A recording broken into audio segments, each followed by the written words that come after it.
sa'yo nahihirap.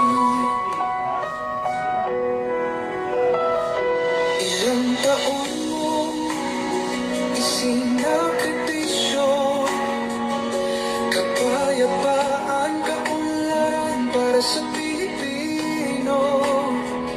Ngunit ngayon'y pinadala sa dayuhan, parang wala nang saysay ang paglaban.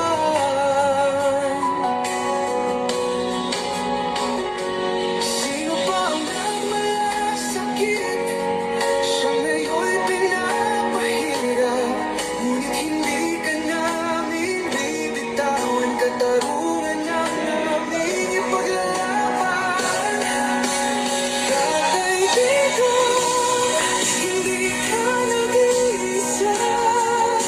Milyon-milyong puso ang kasama. Ang bayang minahal mo ng tapat, hindi